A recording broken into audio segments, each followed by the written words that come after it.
I was discriminated against quite significantly and bullied.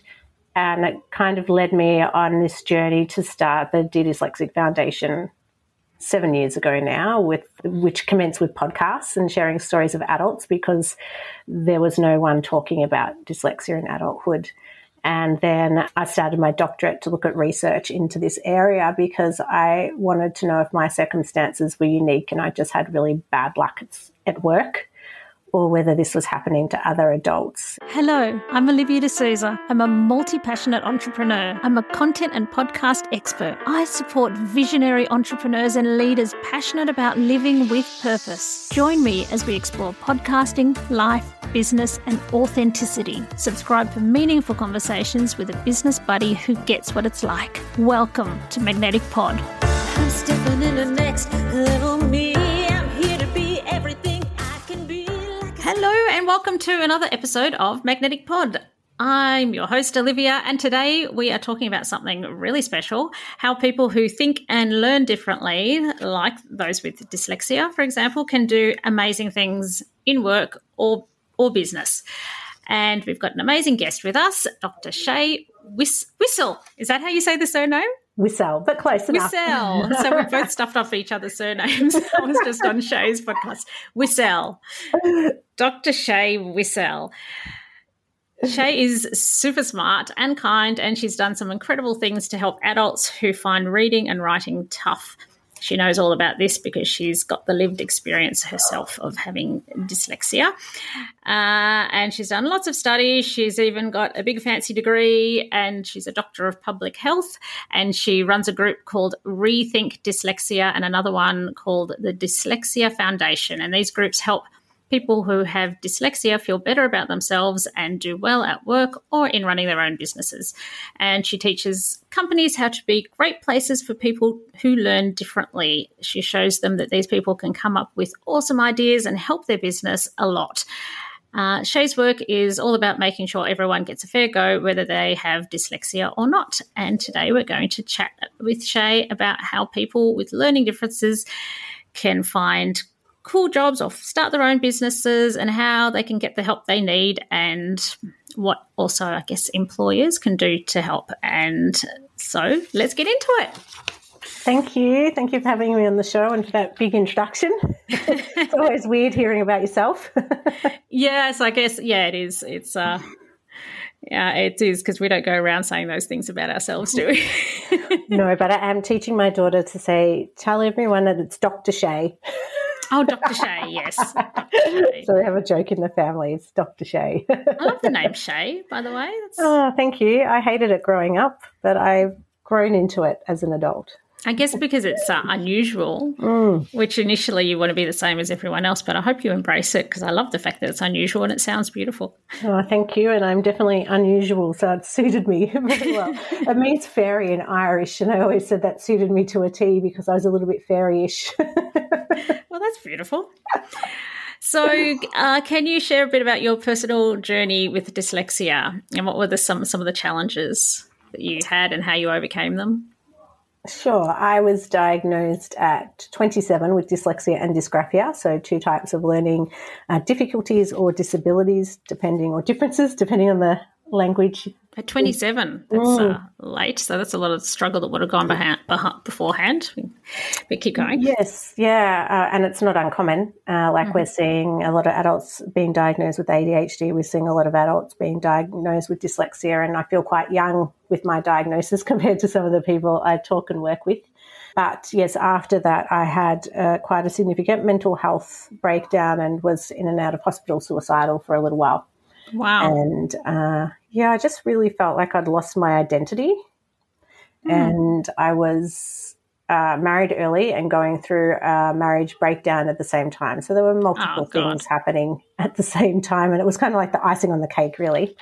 But that ended up leading me to, when I got well and was back in the workforce, I would disclose my dyslexia, and most times my managers didn't know what that meant, and they didn't know what type of support to give me. I was discriminated against quite significantly and bullied, and it kind of led me on this journey to start the Dyslexic Foundation 7 years ago now, which commenced with podcasts and sharing stories of adults, because there was no one talking about dyslexia in adulthood. And then I started my doctorate to look at research into this area because I wanted to know if my circumstances were unique and I just had really bad luck at work, or whether this was happening to other adults. And through my research, we found that I'm definitely not unique in any way, shape or form. I'm a very common story in the dyslexic community. And my story is probably quite mild compared to what other people have gone through, really. So that started the charity and now the work that we do with Rethink around workplace solutions and workplace support. But growing up as a child, I didn't know any different. I didn't know that letters, I thought that everyone struggled with maths and reading and writing, and I didn't know that words shouldn't move on a page. My mum was a teacher and a principal. My auntie was a secondary school teacher and a principal. Wow. So they edited all my work for me, particularly my mum. She got me through school and university and my master's. Wow. Yeah, she did it all. And I hung out with the smart kids at school, so they would help me in class unintentionally, and at uni as well. I would hang out with people that were either like me or that were smart that could help me get through. And again, unintentional because I didn't know. And I just thought it was normal that these things happened. I didn't know that I really was different, and that it wasn't normal to have these challenges and to get confused with my lefts and rights and to get lost easily. So, yeah. It's hard to conceptualize being any other way of seeing the world than with our own experience. What made you seek a diagnosis in the first place? What was the... Well, I'd always had tutoring, particularly in maths, and I don't have dyscalculia, but after talking on another podcast today and talking to someone who does that work, I'm like, maybe I do. But I had a tutor when I was doing my master's, and her name was Lisa, and we were sitting at the kitchen table, and I share this story when I go to do my public speaking, that we were at the table, and I remember because my dad had built it. And I couldn't structure this sentence properly, and I wasn't getting my words right, and I got really upset and frustrated. And she said to me, "I think you're dyslexic." And as a trained speech pathologist, I'd never even heard that term. And so... Sorry, who's a trained speech pathologist? Me. So you were. Oh, yeah. Sorry. Sorry, I missed that. That's okay. Wow. Okay. Yeah, so I'm a certified practicing speechie. Wow, gosh, you're an overachiever. that's. I mean that as a compliment. I'm just, as I blurted that out, I'm like, how does that sound? But wow. Yeah, so I did my undergrad in speech, and then when I graduated, I was really badly bullied because I couldn't spell the words in speech pathology. I struggled without pictures to really see what was happening in the brain. So I had struggled through my degree and had failed subjects and had to repeat. So it was quite stressful, but I was really determined. I wanted to be a speech pathologist because that would make me smart. And when I finished my degree, I did my graduate year and I got into a rehab hospital, which was really there's only 8 kind of roles in hospitals and rehab. So I was really excited.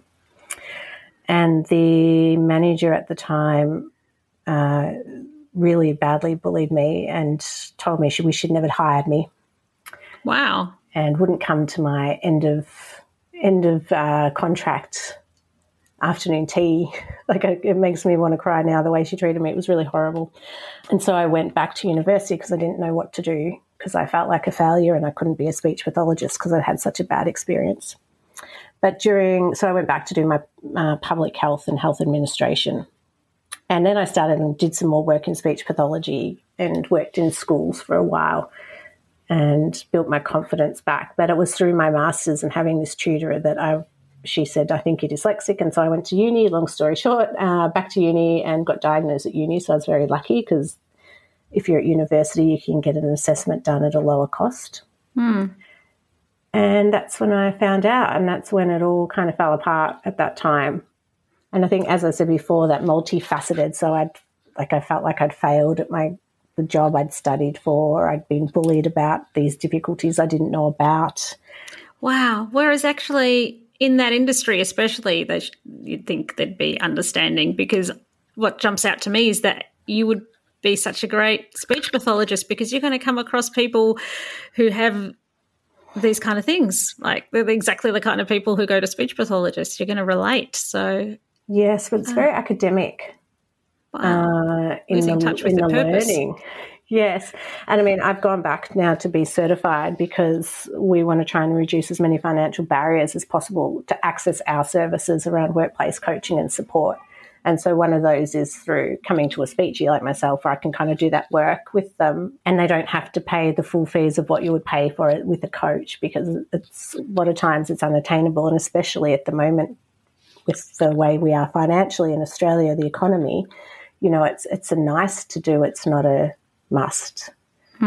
Or I desperately need this, but I can't financially afford it. So through Rethink Dyslexia, we do everything possible to try and reduce the cost of accessing our services and reducing some of those financial barriers that we know can be really hard for people.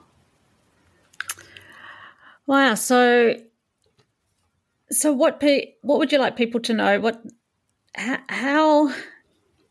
How do people know, what are the warning signs sort of thing that people might have dyslexia or dysgraphia, so that other people don't have to go through the struggle without realising that there might be a reason?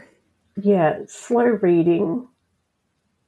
Difficult, if you're thinking of a child, difficulty putting the sounds together to make a word. So, you know, it normally starts to surface at about grade 1 or grade 2. When you've learned the alphabet, but now you're putting those sounds together to make a word, and you're putting those words together to make a sentence.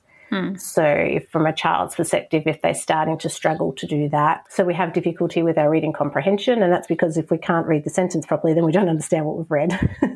So it's not that we're cognitively something's wrong in that sense where we don't understand, but we don't understand because of the way we've read the sentence.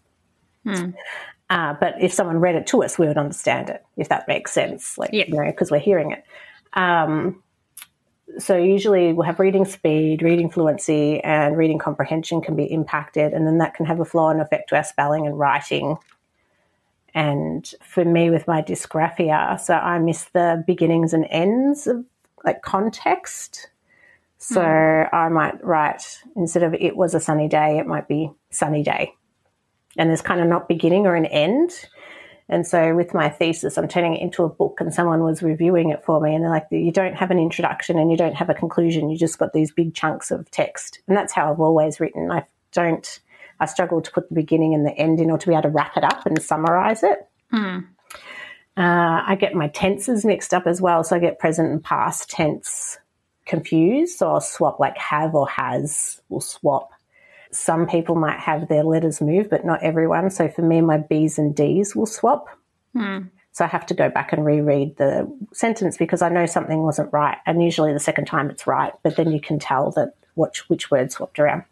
What other ways might you notice? Someone spends a lot of time writing something that might take someone else, 5 minutes. It will take me maybe half an hour to an hour to write an email if it's really important, and there'll still be mistakes in it. So it might look like we're being careless and not paying enough attention, where really we've actually put a significant amount of effort and energy into something, and it still comes back with mistakes. And that's always really disheartening because you've really tried. And I used to say to my mum, am I getting better? Come on, I'm at a doctorate level now. Yeah. And she was always like, somewhat. You're still making the same mistakes. So, with the screening tool we use to help people identify if they've got a likelihood of dyslexia, I can't do the test because I can't know what a real word is versus a non-word. And my reading level will normally come up at an 11-year-old age, which I always find a little bit disheartening because you think it doesn't matter how many degrees you get, you're still stuck kind of sometimes mentally in that space. So it can be hard because a lot of people have significant mental health issues. And I was not, again, unusual with my suicidal difficulties. 46% of adults with dyslexia do attempt suicide compared to the general population. So we're at mental health risk. And sorry, we should probably put a disclosure, or maybe you'll do it at the end around suicidal conversation. Okay. Just for those that are listening, I generally will put a disclosure sometimes based on what we're talking about. So, yeah, it's not unusual, and it's very common across the neurodivergent population to have mental health difficulties. And a lot of it's from that trauma of school or trauma from employment. You know, like our first job, to be treated really poorly in our first job doesn't set us up well for the rest of our working career. And so that can be really hard. And so it's how do we support young people as they transition into the workplace so they don't have those experiences? We don't want them disengaging and disconnecting and feeling worthless.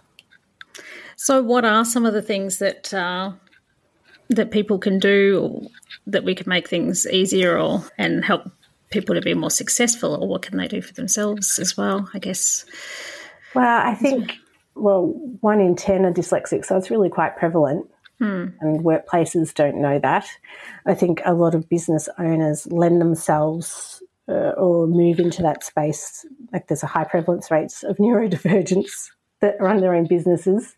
And I think, because we struggle to work in that box structure. Like I struggle to work 9 to 5 and, I feel very constricted in the workplace when I don't have managers that understand my needs. I mean, since COVID, we're so much more flexible than, prior where we couldn't work from home. Yeah. But I think for me, even now after kind of 10 years of working in this space, nearly 10 years, it's still that lack of awareness that we even exist. Yeah.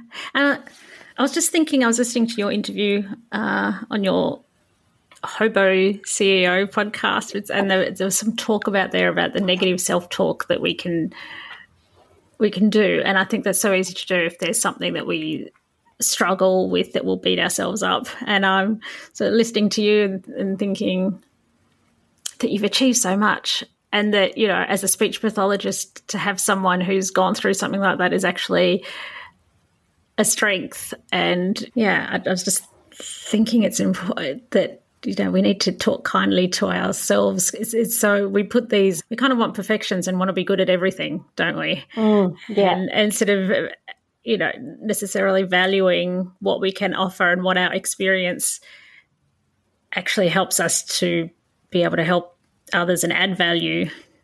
And everything that you've achieved is amazing. So you don't have to compensate for everything. You've done so much already.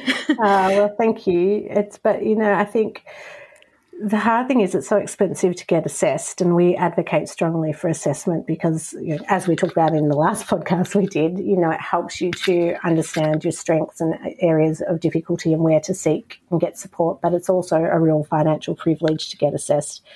And the education system needs to do a lot more to be enabling assessments in primary school, because these feelings of negative self-talk never go away.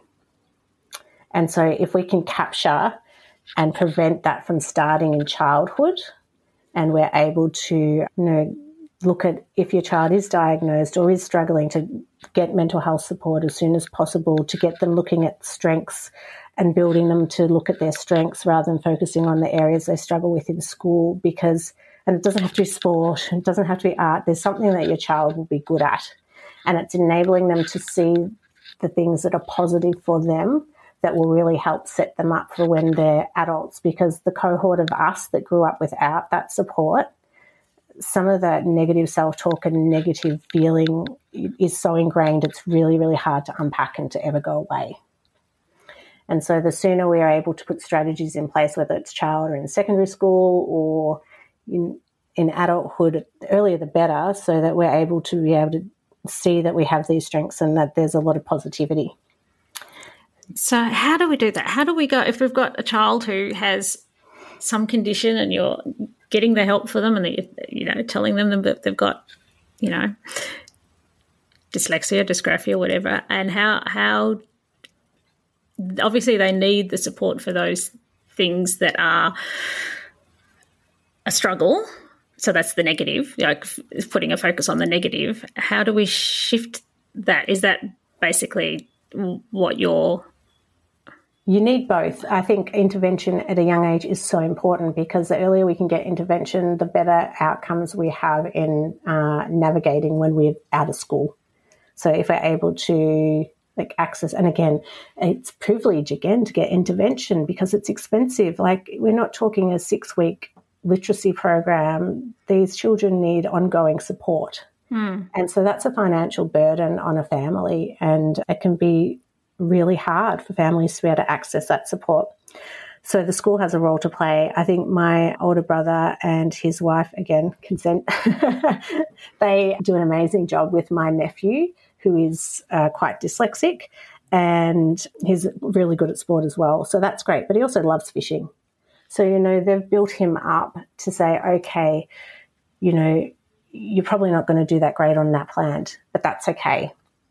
Well, we know it takes you longer to read, so here's some tools that are going to help you. And as a child progresses into secondary school, we start to, for me, it's focusing less on their reading and writing skills, because at a certain point, like I've done a doctorate in my readings at age of 11.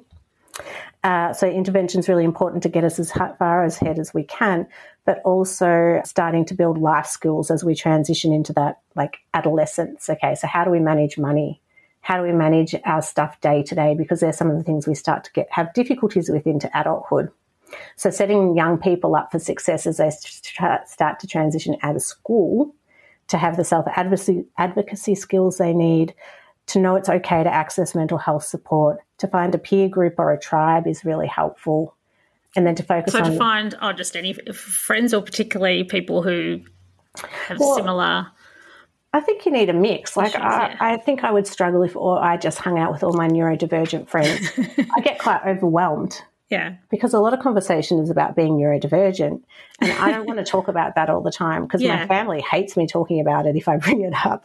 So I think you need a mix of friends, you need a mix of support in the workplace. You need non-neurodivergents and neurodivergents, because that's how things, that's life, flourish, and that is life.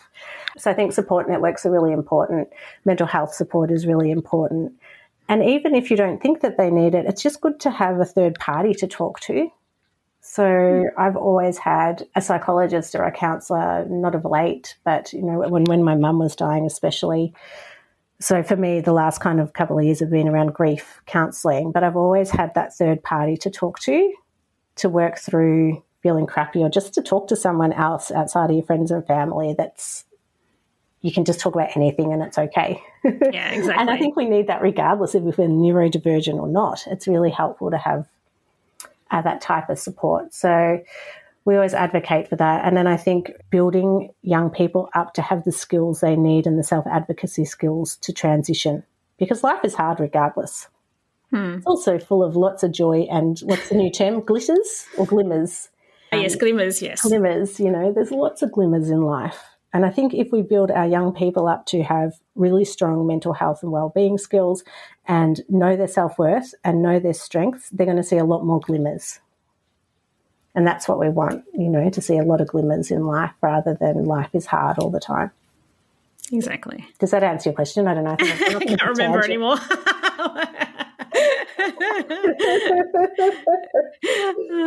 So I've got so many questions. I have questions come.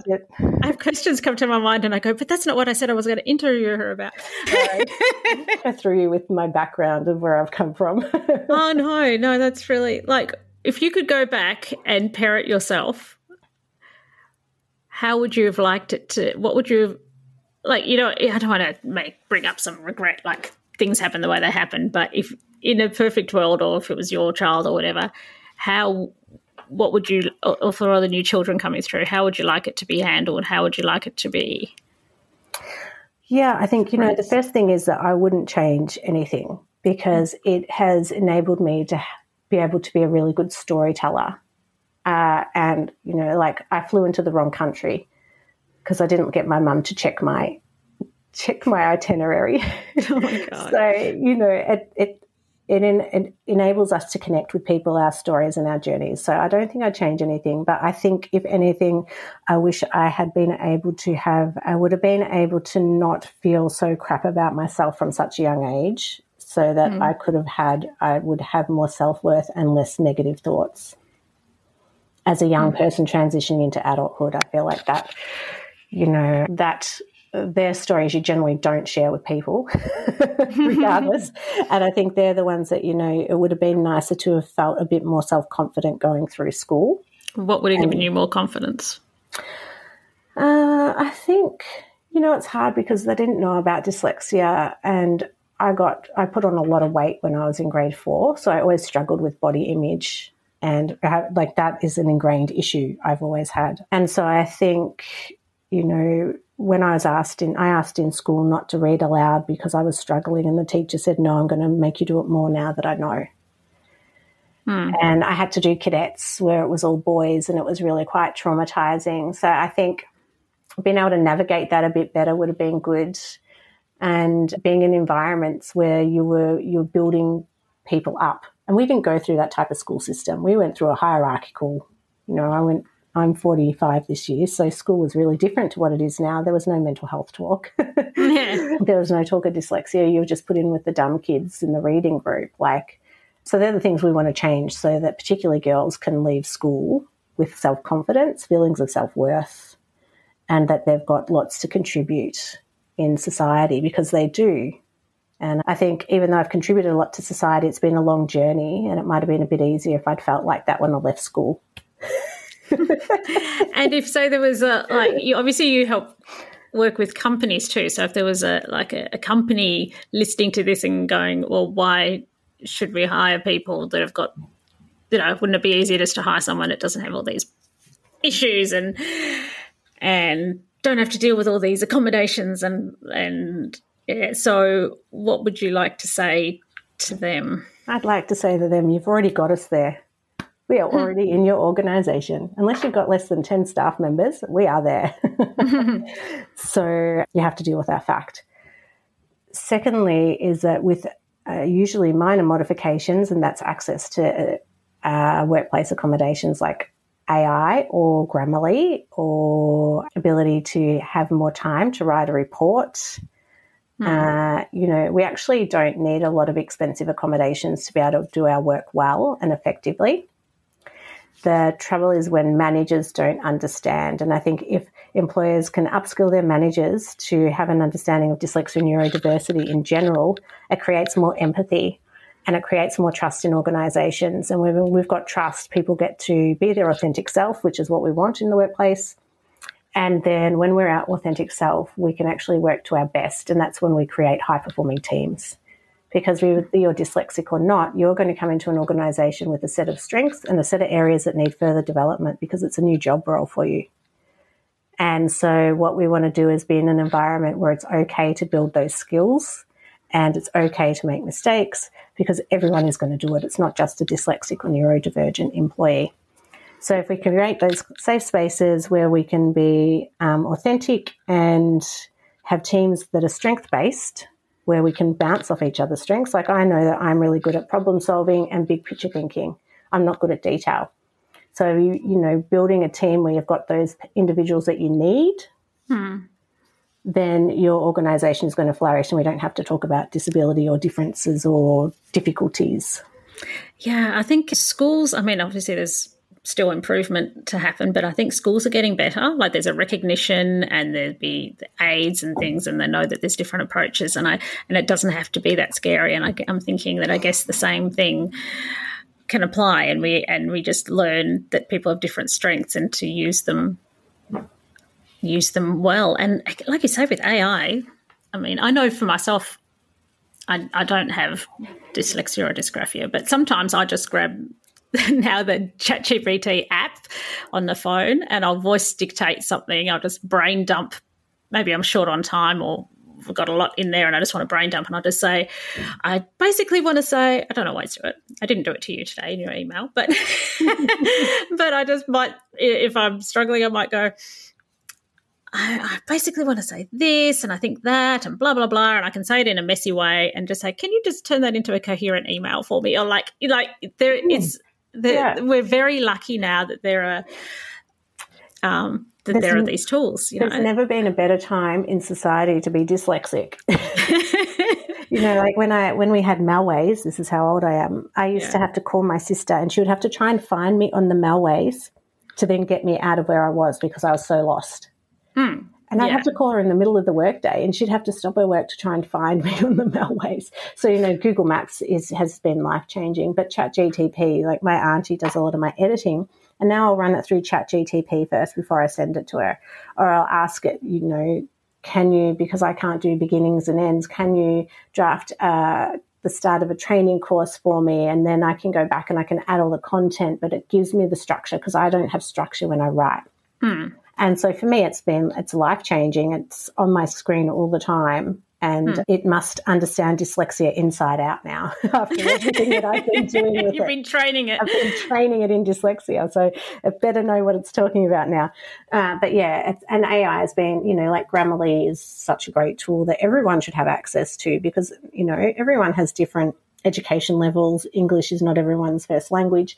So these tools are universal in supporting people in the workplace and making it, helps with everything that we do. We come to half an hour. It's time to wrap up. But before we do, is there anything that I haven't asked you, anything you'd like to share with my listeners?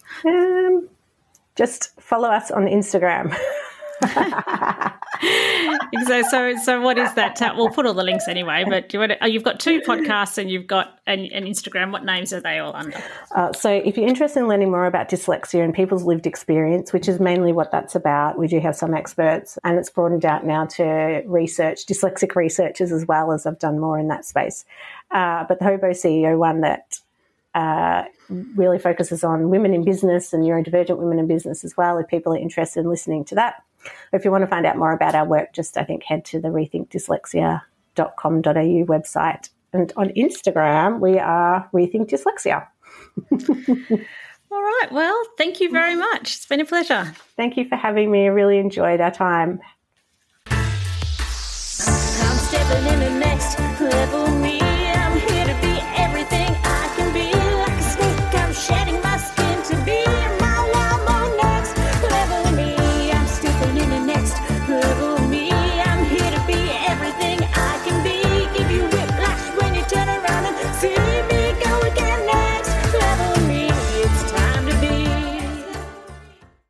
Hello, it's Livy here. Have you ever wondered about what the key elements are that make a podcast truly stand out? Or maybe you're thinking about starting your own special podcast and feel a bit overwhelmed and don't know where to start? Well, I have something for you. Introducing the ultimate podcast checklist. Da, da, da, da. It's a step-by-step guide that covers everything from the initial brainstorming to advanced growth strategies. It's the perfect companion for both new and seasoned podcasters. And the best part, it's absolutely free. Da, da, da, da. To grab your copy, simply head to the show notes of this episode and you will find a direct link there, and then away you go. Remember, every podcast started with that initial spark and the right resource, so let the ultimate podcasting checklist be yours.